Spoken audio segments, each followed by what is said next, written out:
So I am Acacia Barnett, the founder of Hattie B, Black Women in Progress, and also the director of Girls Confidence Camp, which started in Sierra Vista, Arizona.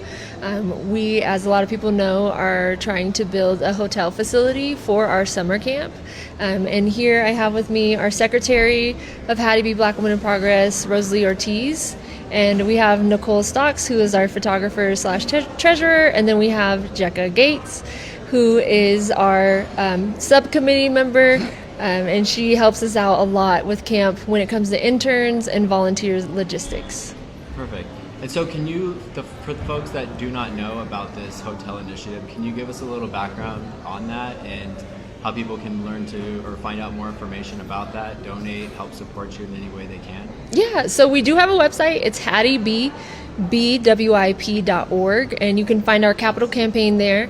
You can also donate to Girls Camp, which we are campaigning for two things. Girls Camp is in July 2026, and it is our 10-year anniversary, so we're very proud of that. We started in the parking lot of my salon, which was in Hana, Tokyo, and we have grown it to over 2,000 girls that we have served, not only from Sierra Vista, Tucson, Phoenix, and also girls come from out of state, because we are the only Black-led nonprofit for girls overnight camp.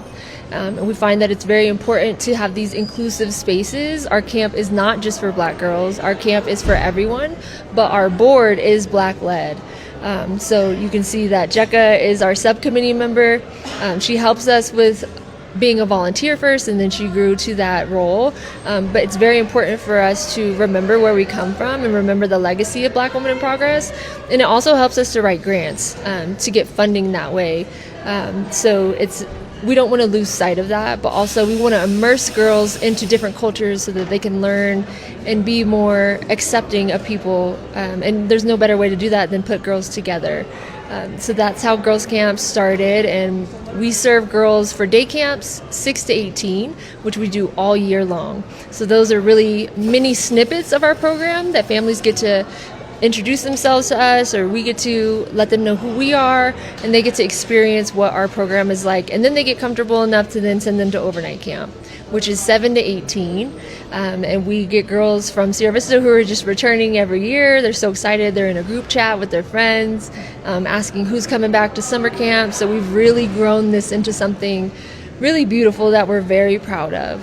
And so that is really our programming. So you can find on our website to donate to either Girls Camp or to the facility that we're trying to build. So yeah, if you want to donate to both, you can do that.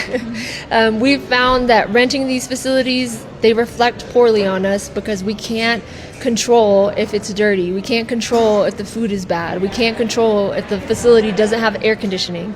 And so we really want to take hone on that and take notes from what we've learned and be better and have a facility that's going to be something that will serve our county in a conference style way, and also as a hotel. So it's going to be a regular hotel. During the summer times when it's hot, we're going to shut down for maybe 2 weeks for our camp, and it's going to be low cost for the girls in Cochise County, because we know that we can't charge the prices of a regular $2,000 camp to the families that are coming, because they can't sustain that. And so how do we continue to uplift this program while still making money? Because just because you're a nonprofit doesn't mean that you don't have to pay for things. It still costs money. So I had to go into my for-profit mind and say, what kind of business can I make for our girls camp? And a hotel is what I came up with, because there's beds, there's meeting spaces, and then there's outdoors. So a lot of people have asked us, do we have a place picked out? We're looking. We have a few picked out. We're working with architects. We're working with a hotel consultant. We have had a feasibility study done by a hotel consultant last year.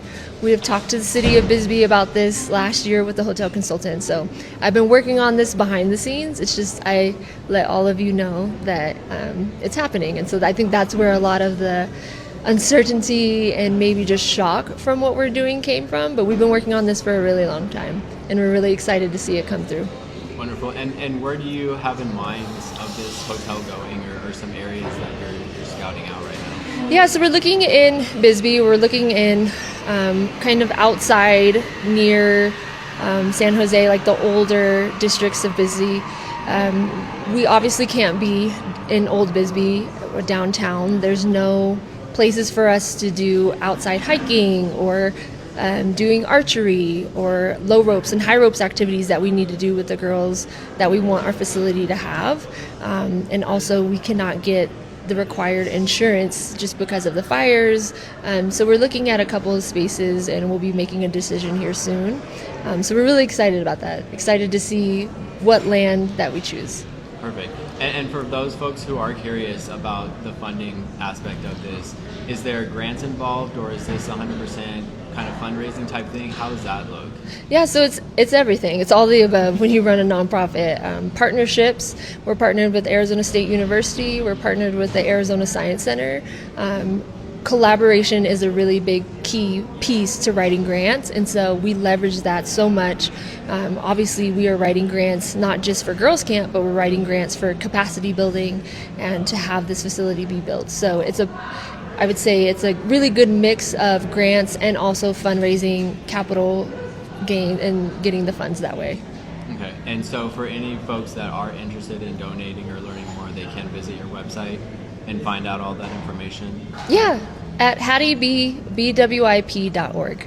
Okay, perfect. And then if anybody's interested in volunteering or anything like that, do you all do any of that kind of stuff as well with the camps? We do. Camp is coming up, so it's $475 for 5 days overnight. We will be in Prescott. We have 3 pickup locations: Sierra Vista, Tucson, and Phoenix. We charter the girls up and then we bring them back. So if anybody's looking for anything to do with their girls this summer, we have that available. We have volunteer positions that are available. We also have internship positions that are available. We are hiring 20 young women, 18 to 24, who will be learning all the things about girls, whether it's problem solving, soft skills, communication. So they get those tangible skills outside of being a paid intern. So that's very exciting for us to offer. So we have that opportunity, and then to support the actual facility, you can just go on our website, and the capital campaign is there. Okay, and for any of those young women that are interested in either signing up for this camp or parents that are interested in volunteering, how can they do that? Where can they go to find that information? Yeah, everything is on our website. It's very clear. I made it. So there's a volunteer career page, a tab that you can click down, and it'll show you either intern or volunteer, and that's where those positions are at, and you can apply. Okay, wonderful. And last question for me is, do you plan on having more publicly held events coming in the future regarding this and keeping the public up to date with the progress? Yeah, we want to get the feedback. We want to get people's opinions, whether good, bad, or indifferent. I think the people who really appreciate Bisbee and want to learn more about us are coming to these events versus people who just want to talk are online and don't come to these events. So if you want to learn about it, come to an event that we're going to have. That's the best way that you can ask me questions. That's the best way you can be informed. And that's the best way that you can help us learn what our community needs and wants. Perfect. And that's all the questions I have. Any last words from the team here? Just please support us. We need all the help we can get. This is all for the benefit of our community, and it's so important that we take care of each other. So help us out, and we can help you out too. We take care of your kids. Perfect. There you have it, folks. CoolFM Live here with Acacia. Thank you so very much. Thank you.